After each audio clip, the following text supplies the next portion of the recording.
Consideramos el libro de Deuteronomio en el Antiguo Testamento, en nuestro estudio bíblico, donde analizamos aquel segundo discurso de Moisés dado en las orillas del río Jordán antes de que Israel se introduzca a la tierra de promisión.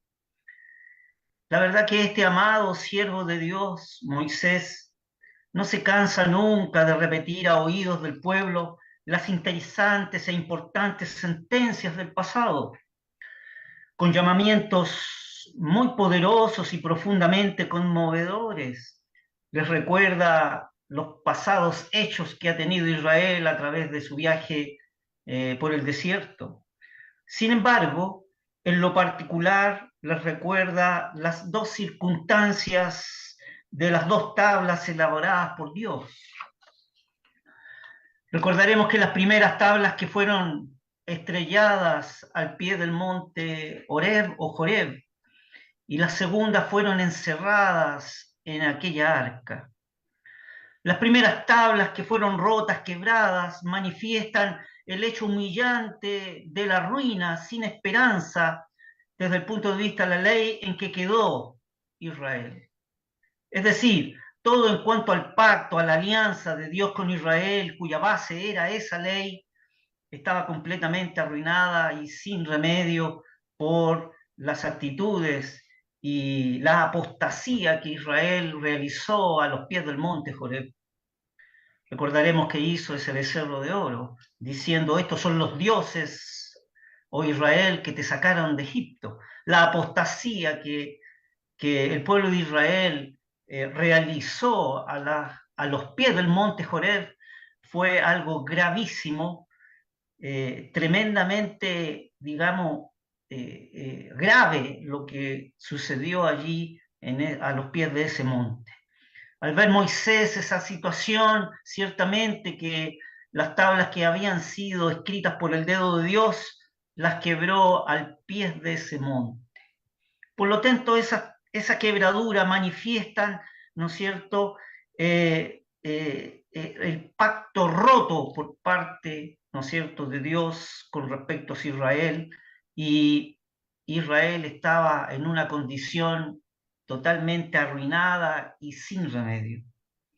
Sin embargo, las segundas tablas escritas, encerradas posteriormente en el arca del pacto, exponen a nuestra manera de ver en el día de hoy la verdad que Cristo es el fin de la ley.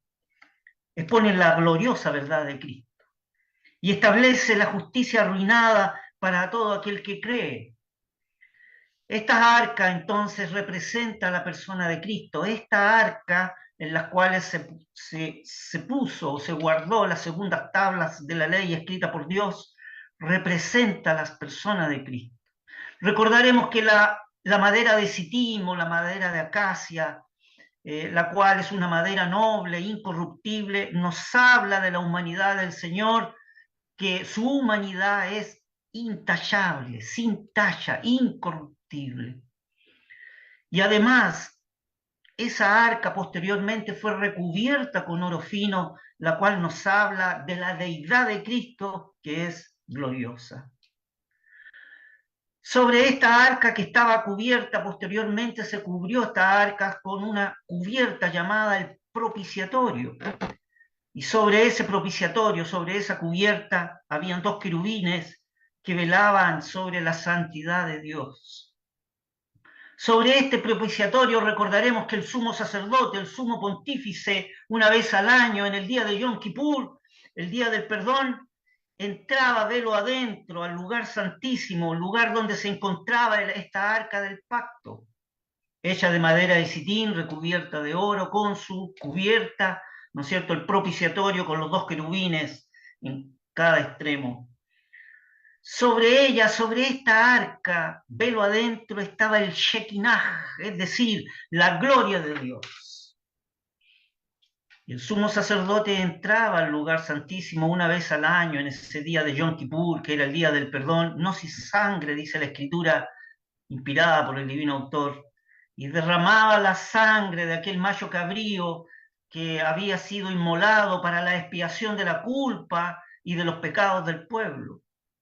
Por lo tanto, aquella sangre que era derramada sobre el propiciatorio de esta arca, sobre las cubiertas de esta arca, la sangre se derramaba a los ojos de estos dos querubines que guardaban la santidad de Dios. Aquella sangre era la garantía de la satisfacción de Dios por aquel sacrificio realizado, por la ofrenda del pecado y de la culpa. Es por eso que esta arca nos habla de la muerte de Cristo en la cruz, como un sacrificio por los pecados del hombre. Su sangre derramada garantiza el perdón de nuestros pecados para todo aquel que en él cree. Esa es la importancia de lo que representa estas segundas tablas de la ley guardadas en esa arca del pacto. Fíjese, apreciados hermanos, que hay un hilo de sangre a través de las escrituras inspiradas por el divino autor. Primero encontramos la sangre en los dinteles de las puertas allá en Egipto. Esto nos habla del carácter redentor que tiene la sangre. También encontramos la sangre delante del velo que separaba el lugar santo del Santísimo. Cuando se hacía la expiación, el sacerdote tenía que rociar 7 veces la sangre de esa expiación hacia el velo. Debía rociarla 7 veces hacia el velo allí en el lugar santo. Y esto nos habla del carácter de aceptación que tiene la sangre. Además, la sangre del sacrificio realizado a la puerta del tabernáculo, allí en el altar de bronce, debía ponerse sobre los cuernos del altar del incienso, que es el altar del perfume que estaba allí en el lugar santo. Esto nos habla del carácter expiatorio que tiene la sangre. Pero además, fíjese que la sangre debía ser aplicada con el leproso que había sido limpiado. Esto nos habla del carácter purificador que tiene la sangre. Debía además la sangre ser aplicada sobre el libro de la ley que está guardada en esa arca del pacto. Esto nos habla del carácter garante que tiene la sangre, es decir, garantiza el pacto. Lo que nos toca entonces a nosotros entender de la verdad expuesta de estas dos tablas de la ley, que las primeras representan el fracaso de todo en las manos del hombre, y las segundas tablas escritas por Dios representan la estabilidad, el pacto de la gracia de Dios, ratificada posteriormente por la sangre de Cristo derramada en esa cruz del Calvario, ampliamente valorada y ampliamente apreciada, dice la Escritura, y justificada por su resurrección. Luego del tema que estudiamos en nuestra reunión anterior, analizamos un paréntesis notable. Moisés hace un paréntesis en todo este discurso diciendo y hablando acerca de la muerte de Aarón y acerca de la elevación que tiene la tribu de Leví.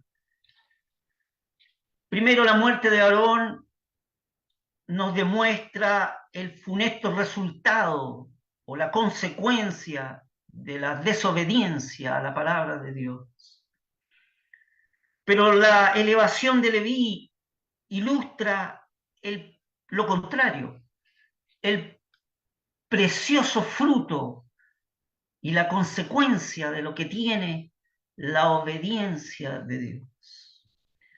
Teniendo todo esto, apreciados hermanos, en cuenta como un gran telón de fondo, entonces les invito a considerar esta segunda parte del libro de Deuteronomio, segunda parte del capítulo 10 del estudio del libro de Deuteronomio que estamos realizando. Para ello vamos a volver a leer el capítulo 10 desde el texto 12 al texto 22.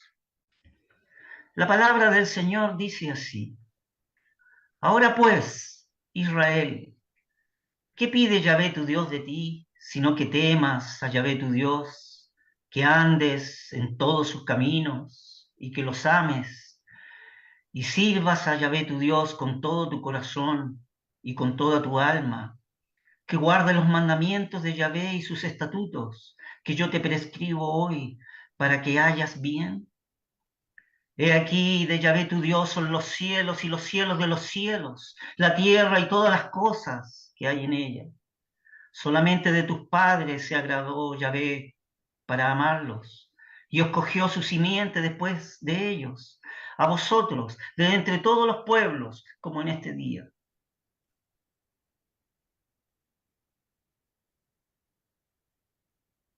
Circuncidad pues el prepucio de vuestro corazón y no endurezcáis más vuestra cerviz.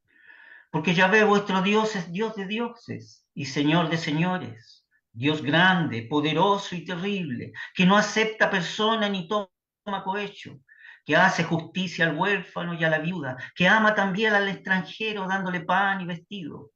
Amaréis pues al extranjero, porque extranjeros fuisteis vosotros en la tierra de Egipto.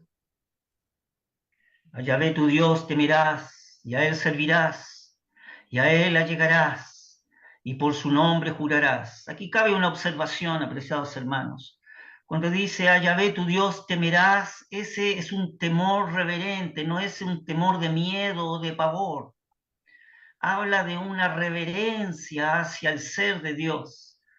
Entonces dice, y a Yahvé, el ser de Dios, es decir, al ser de Dios que es tu Dios, tendrás un temor reverente. Ese es el sentido real del texto.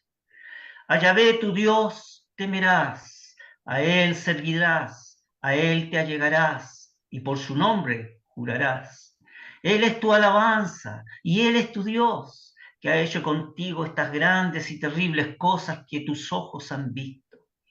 Con 70 almas descendieron tus padres a Egipto, y ahora Yahvé te ha hecho como las estrellas del cielo en multitud. Aquí también hay una pequeña observación en el texto 22, cuando dice, Yahvé, y ahora Yahvé te ha hecho como las estrellas del cielo en multitud. Ahí hay una figura de dicción, ¿verdad?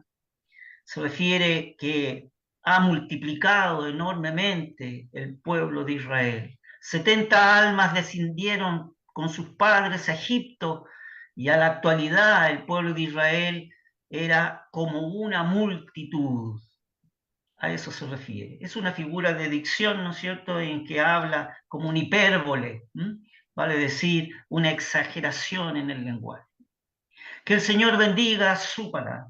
Leíamos el texto 12 y el texto 13, que la verdad es una exhortación bastante profunda, ¿verdad? Ahí expresa ahora pues Israel, ¿qué pide Yahvé tu Dios de ti, sino que temas, es decir, que tengas esa actitud reverente, ¿no es cierto? A Jehová tu Dios, a Yahvé tu Dios, que andes en sus caminos, que lo ames, que le sirvas con todo tu corazón y con toda tu alma, que guardes sus preceptos y sus estatutos que Él prescribe hoy, con un objetivo, para. Cada vez que usted, apreciado hermano, se encuentre con la palabra para aquí en español, en la escritura inspirada por el divino autor, deténgase, porque lo que viene es una consecuencia de lo que se ha dicho anteriormente. Para, ¿con qué objetivo? ¿Con qué consecuencia? Para que hayas bien o para que te vaya bien. La exhortación entonces, todo era para el real bienestar del pueblo de Israel, para la profunda y la plena bendición en el andar en los divinos preceptos y mandamientos de Dios. Esa es la exhortación. Y la verdad que esta es una lección muy preciosa para nosotros, porque la senda de la obediencia de todo corazón es la senda de la verdadera felicidad. Eso es así. Esta es la senda que puede ser desarrollada por todos los que aman a Dios. Y la verdad, deberíamos decirlo en imperativo, es decir, como un mandato. Esta es la senda que debe ser desarrollada por todos los que aman o dicen amar a Dios. Esto es un inefable consuelo, apreciados hermanos, en todo tiempo. Dios nos ha dado su preciosa palabra, la perfecta revelación de sus pensamientos y de lo secreto que hay en su corazón. Nos ha dado algo que Israel no tuvo, su Santo Espíritu, para que habite en nuestros corazones, a fin de que podamos entender y apreciar su palabra. Eso Israel no lo tuvo. Israel no tuvo el espíritu de divinidad derramado en su corazón, con el propósito de poder entender, de poder ser guiado a toda verdad y poder, a través de este espíritu de divinidad derramado en aquel que cree en Cristo como su Señor y Salvador, pueda apreciar su palabra, deleitarse en la palabra de Dios. De aquí, apreciados hermanos, entonces, que nuestras obligaciones como creyentes son infinitamente más elevadas que las que tuvo Israel. Estamos ligados a una vida de obediencia por todo argumento que pueda exponerse y que pueda influenciar el corazón y nuestro entendimiento. Ciertamente que para nuestro bien es el obedecer. Y déjeme decirle que hay una gran remuneración, el guardar su palabra. Todo pensamiento respecto a él y a sus procedimientos de gracia, todo referencia a sus maravillosos tratos hacia nosotros, podríamos resumirlo brevemente: sus amantes ministerios, sus tiernos cuidados, su atento amor, su trato deferente para con nosotros, aún en circunstancias difíciles o opuestas, incluso su voluntad. Todo esto, apreciados hermanos, debería ligar nuestro corazón en una devoción afectuosa hacia Él y acelerar nuestros pasos por la senda de esa amante obediencia hacia Él.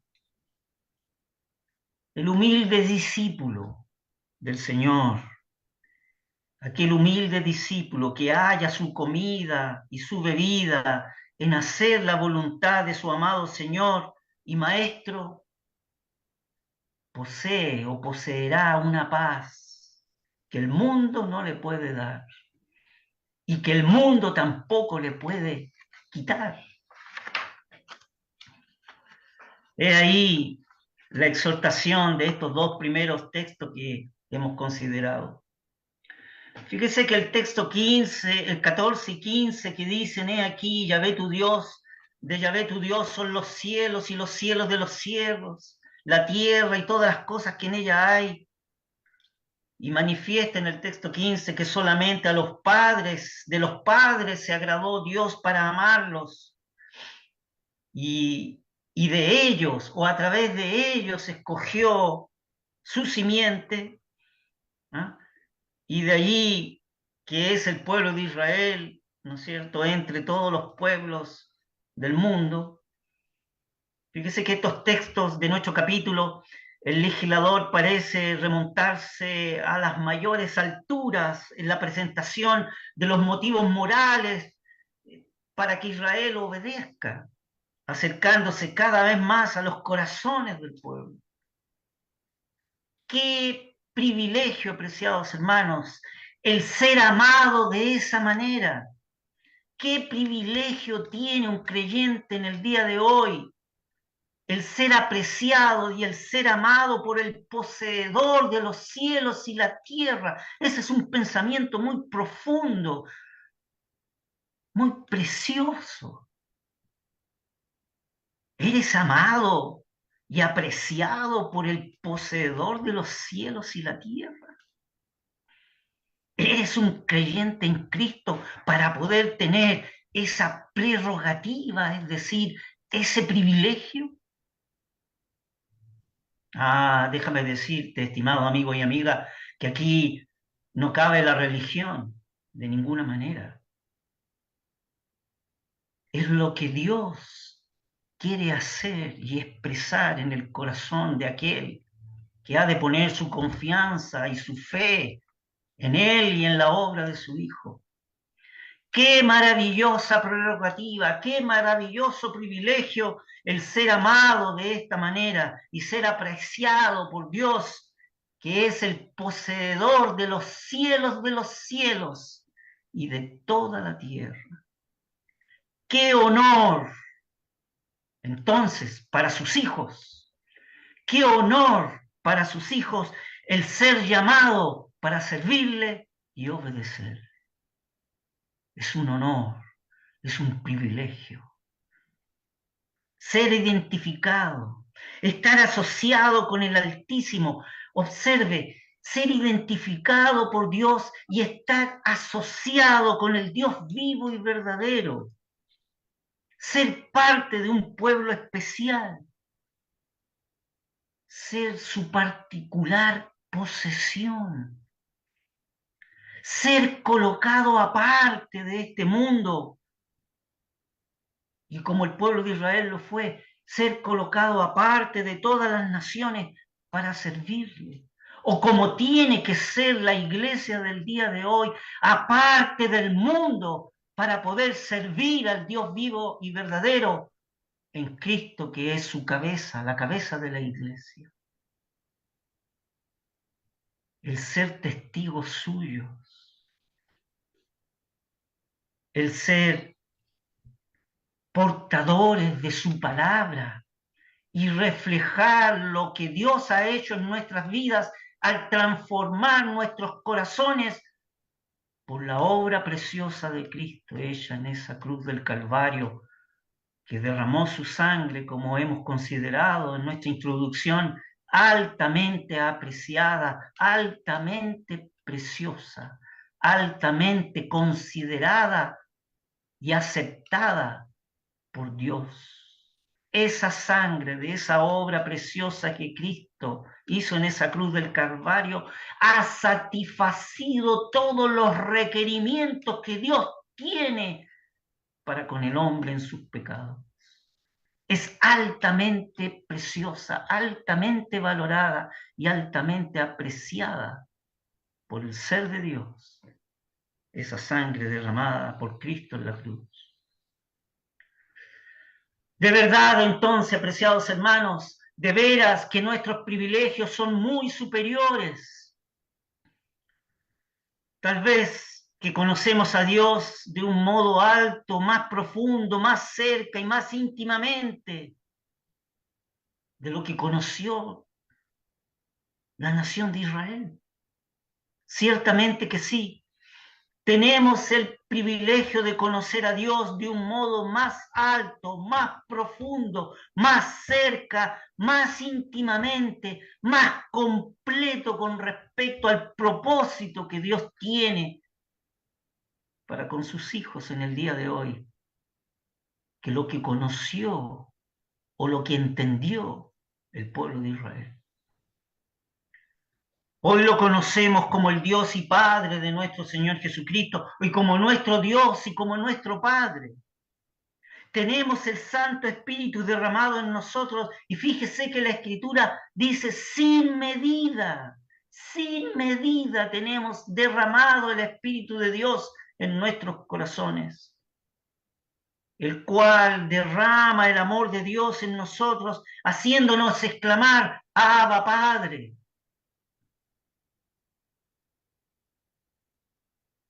Si hay un entendimiento limitado por parte de nosotros, si hay un conocimiento diminuto por parte de nosotros, es porque nosotros mismos somos un velo a la revelación de Dios.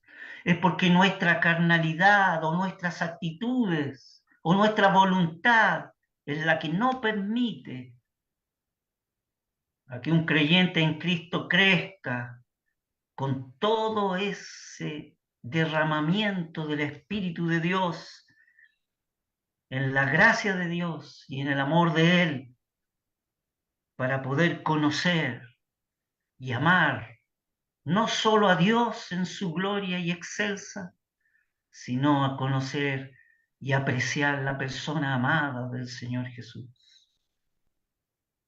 Todo esto está mucho más allá de lo que el pueblo terreno de Dios, Israel, conoció y pudo conocer. Todo esto que estamos hablando está mucho más allá de lo que Israel pudo entender y conocer. Ni la descendencia de Abraham en la tierra, ni los ángeles de Dios en el cielo pueden decir lo que nosotros decimos, ni conocer lo que nosotros conocemos. Estamos ligados, asociados eternamente con el Hijo de Dios, el cual ha resucitado y está glorificado en el cielo en el día de hoy, el cual ejerce la función como un sumo pontífice para interceder por su pueblo y puede eternamente salvar a todo aquel que se allega a él. Podemos entonces adoptar el asombroso lenguaje del apóstol Juan que escribió allí en su primera epístola, ahí en el capítulo 4, cuando él dijo, como él es, así somos nosotros en este mundo. Podemos adoptar ese asombroso lenguaje que dijo el apóstol. ¿Es esa la realidad del reflejo que hay en mi vida como un creyente, hijo de Dios, en el día de hoy? El apóstol Juan dijo en ese capítulo 4, el texto 17 para ser más exacto, como Él es, así somos nosotros en este mundo. Más, apreciados hermanos, en nuestro estudio de la segunda parte del capítulo 10 de Deuteronomio, continuemos escuchando entonces las conmovedoras llamadas de Moisés, las cuales nos será de mucho provecho. Del texto 16 al 18, Moisés hace ciertas, ¿no es cierto?, exhortaciones. Circuncidad pues el prepucio de vuestro corazón, y les exhorta. Esas palabras, circuncidad pues el prepucio de vuestro corazón, en el fondo es un llamado a la consagración del ser de Dios.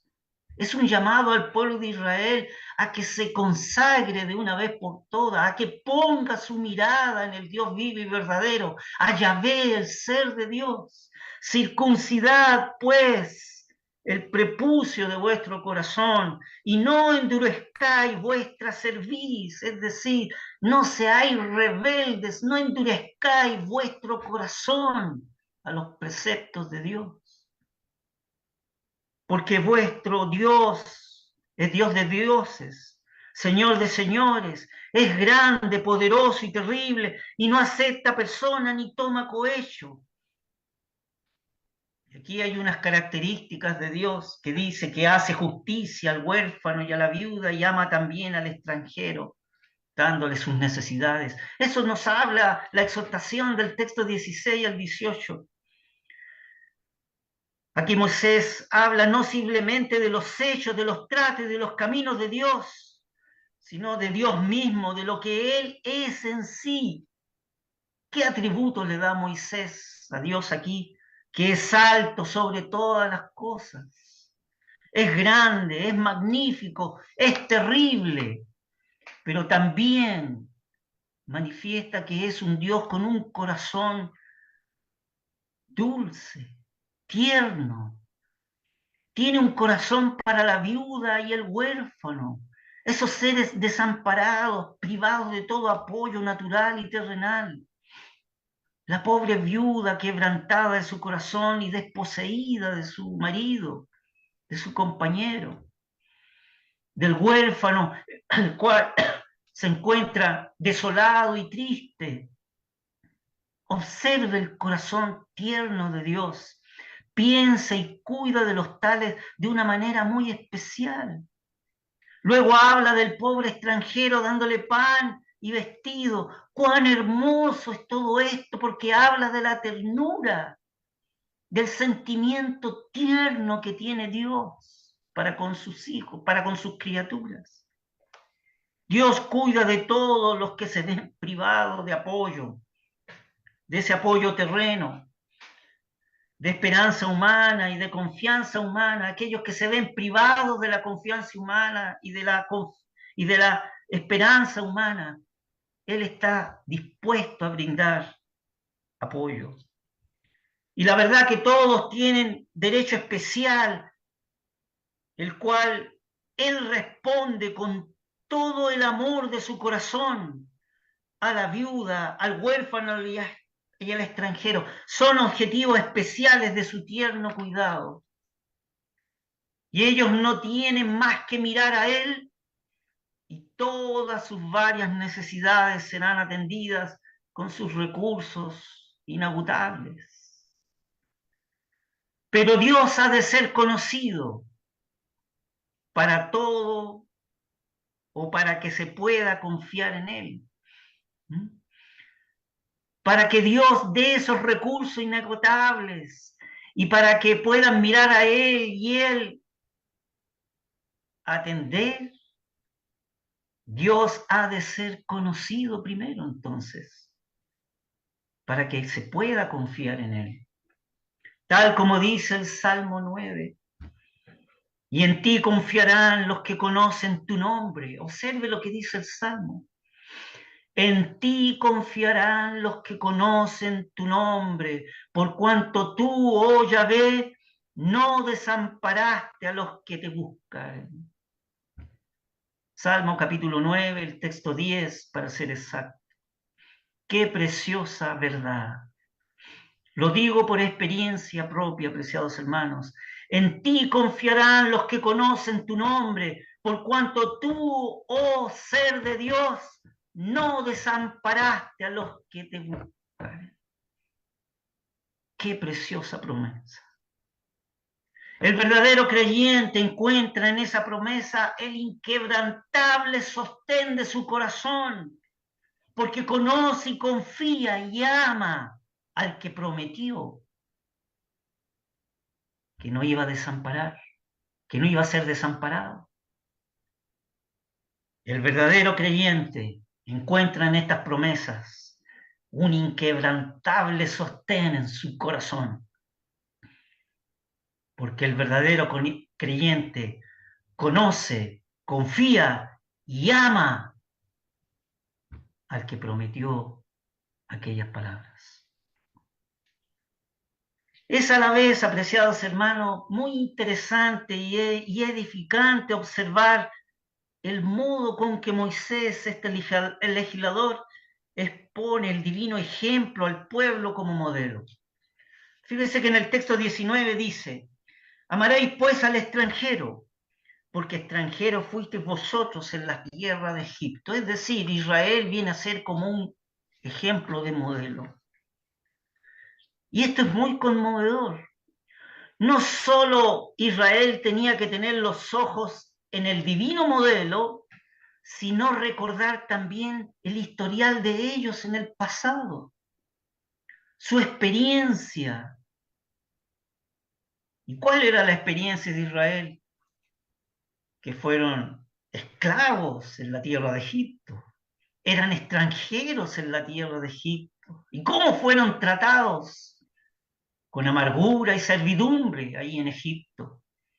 Entonces, esto es muy conmovedor en el texto 19. No solo tenían que tener los ojos en el divino modelo de lo que Dios es con respecto a la viuda, al huérfano y al extranjero, sino ellos también tenían que recordar su historial pasado. Su experiencia haría que sus corazones rebosaran en simpatía y comprensión hacia el pobre extranjero sin hogar. Era un deber y un elevado privilegio para Israel colocarse en las mismas circunstancias de otros y penetrar en sus mismos sentimientos, circunstancias que ellos habían vivido en Egipto y sentimientos que ellos habían tenido en Egipto. Por lo tanto, ellos como pueblo, un pueblo apartado para Dios, deberían ser o debieron ser o deben ser los representantes morales de aquel de quien eran el pueblo y el nombre del cual eran llamados sobre ellos. Esto es, apreciados hermanos, una gran lección para nosotros en el día de hoy. Ser representantes morales de aquel que nos ha constituido como pueblo, como iglesia, delante de Él, para llevar su nombre. Nos reunimos en el nombre del Señor Jesús.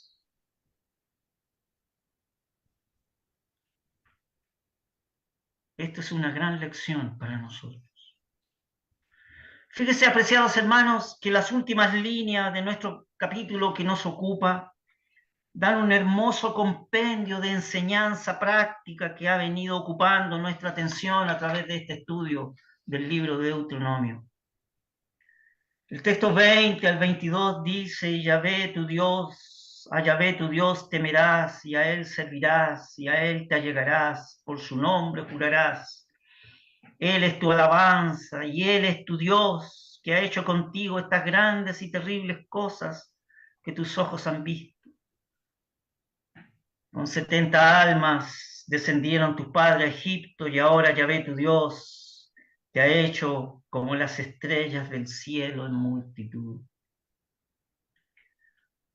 Al leer estos textos, cuán gratificante es todo esto para el ser moral.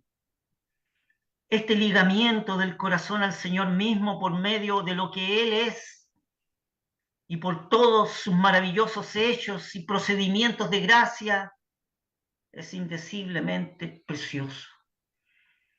La verdad que las palabras son insuficientes. Las palabras quedan cortas, las palabras humanas no pueden expresar todo ese amor, aprecio y gracia y misericordia de Dios que tiene para con su pueblo, Israel en aquel tiempo, y para con su pueblo en el día de hoy. Podemos en verdad decir que este es el secreto, el secreto manantial de toda la verdadera consagración y dedicación que un creyente tiene que tener para con su Dios y su Salvador. Ciertamente que sí, ciertamente que sí. Pero antes de terminar, apreciados hermanos, déjeme analizar la pequeña frase tan significativa que está en el texto 20. A Yahvé tu Dios temerás. A Yahvé tu Dios temerás. Habíamos dicho de que ese temor no es un pavor o un miedo, no se trata de eso, sino que se habla del temor reverente al ser de Dios, tu Dios, temerás reverentemente. A ese se refiere. Y les cuento que eso me hace recordar al Señor Jesús. Les invito al libro, a la epístola a los Hebreos en su capítulo 5 y vamos a leer del texto 5 al texto 8 para poder tener el contexto y poder entender un poco más profundo lo que significa ese temor reverente. Hebreos capítulo 5, del texto 5 al texto 8, en su contexto dice así: así también Cristo no se glorificó a sí mismo haciéndose pontífice, mas el que le dijo, tú eres mi hijo, yo te he engendrado hoy. Como también dice en otro lugar, tú eres sacerdote eternamente según el orden de Melquisedec. En estos dos textos, el 5 y el 6, habla de una actitud muy muy temerosa, muy reverente por parte del Señor Jesús. Fíjese que Él no se proclamó o no se autoproclamó como un pontífice de los bienes venideros, sino que Dios le dio ese título y ese lugar. Por eso dice, así también Cristo no se glorificó a sí mismo, no se nombró a sí mismo, no se autocoronó a sí mismo pontífice, es decir, un sacerdote, sino la Escritura revela que el que le dijo, Dios, tú eres mi hijo, yo te he engendrado hoy, y Dios le dijo, tú eres sacerdote eternamente según el orden de Melquisedec, le dio un título, un nuevo orden, un nuevo sacerdocio, no del sacerdocio levítico ni el sacerdocio arónico, el cual era insuficiente y era figura de lo que Cristo iba a realizar. Le dio un nuevo orden de sacerdocio y ese orden es según el orden de aquel sacerdote llamado Melquisedec, que era un sacerdote, un rey y sacerdote del Dios Altísimo. Aquí encontramos en estos dos textos la primera actitud reverente de parte del Señor Jesús. Él no se autoproclamó, habla de humildad, habla de sencillez, habla de esperar en la voluntad de Dios para que sea Él el que obre en el ser del corazón, en este caso del Señor Jesús. Y la enseñanza para nosotros es esperar en humildad para que Él obre en nuestros corazones. Pero el texto 7 y el texto 8 hay otra revelación tan profunda de lo que es la actitud del Señor Jesús con ese temor reverente. Mira lo que dice el texto 7, en los cuales en los días de su carne, es decir, en los días de su vida encarnada, ofreciendo ruegos y súplicas con gran clamor y lágrimas al que podría librar de la muerte. Cuando el Señor Jesús clamó con gran clamor y lágrimas. Fíjese que al menos en la Escritura encontramos dos eventos donde el Señor al menos derramó lágrimas. Tres eventos. Cuando Lázaro murió y él dijo, ¿dónde le habéis puesto? Y le dijeron, ven aquí, vedle. Y el Señor miró a su amigo Lázaro y la Escritura dice, y Jesús lloró. Ahí derramó lágrimas. Pero este texto 7, ese clamor de ruego y súplica, no se refiere a esas lágrimas cuando vio a su amigo Lázaro. Fíjese que las otras lágrimas fueron cuando estaba sobre Jerusalén. Y cuando vio a Jerusalén y dijo, Jerusalén, Jerusalén, cómo quise cobijaros como la gallina cobija a sus polluelos y vosotros no quisiste y no sabéis lo que viene ahora de tu hora. Y da una tremenda profecía de la destrucción de Jerusalén. Y el Señor al ver la ciudad, estando sobre el monte allí, vio la ciudad y lloró sobre ella. No, tampoco se refiere a ese clamor y lágrimas aquí del texto 7. Cuando el Señor Jesús clamó con lágrimas y con súplicas, ofreciendo ruegos a su Padre, fue en Getsemaní, en esa oración sacerdotal, cuando sabía que tenía que beber la copa de su Padre, cuando pidió de que si podía no beber esa copa bien, pero no se haga su voluntad sino la de Él, la de su Padre.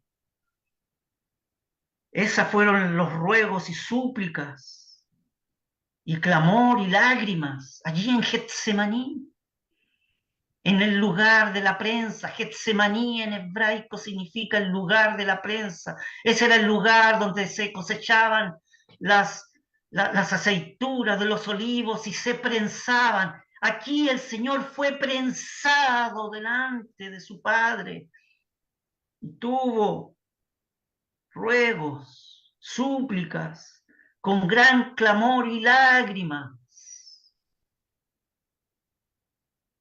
Y fíjese que fue oído, dice la Escritura, por su reverencial miedo, aparece aquí en la versión antigua.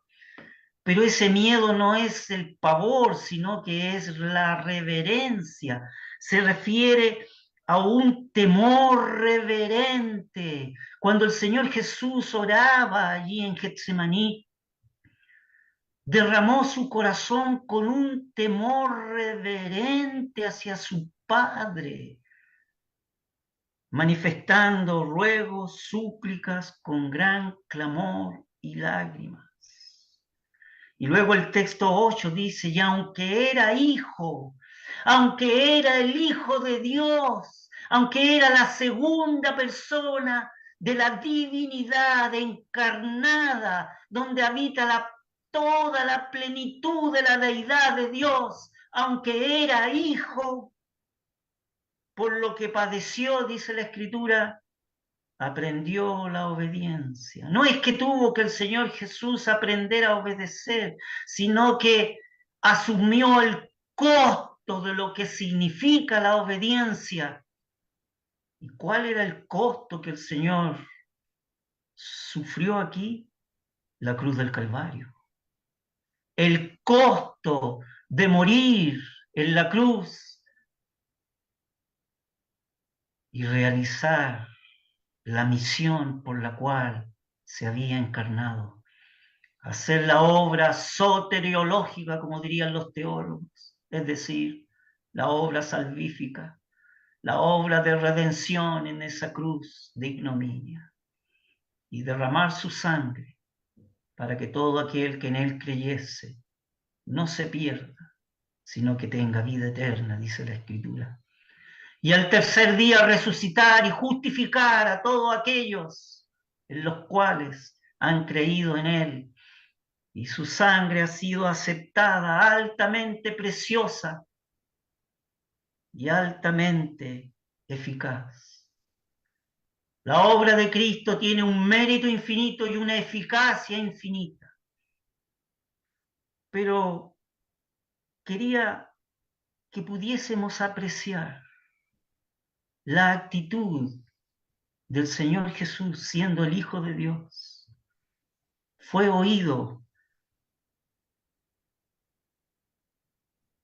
por su temor reverente, no porque era el Hijo de Dios, no porque había hecho ruegos y súplicas con gran clamor y lágrima al que le podía librar de la muerte. Allí él no estaba pidiendo ser librado de la muerte, sino que la muerte no tomara eterna posesión de él. Y la respuesta a esta oración fue contestada de que resucitó al tercer día. La muerte no tuvo potestad sobre él. Triunfó sobre el Satán, triunfó sobre el pecado y triunfó sobre la muerte. Pero él fue oído, no porque era hijo, sino que fue oído por su temor reverente. Si volvemos al capítulo 10, texto 20 de nuestro libro de Deuteronomio, del estudio que nos ocupa en esta noche, aquella frase que dice, y Yahvé tu Dios, a Yahvé tu Dios temerás. Ese es el sentido profundo que la Escritura realiza. Al ser de Dios, tu Dios, tendrás un temor reverente.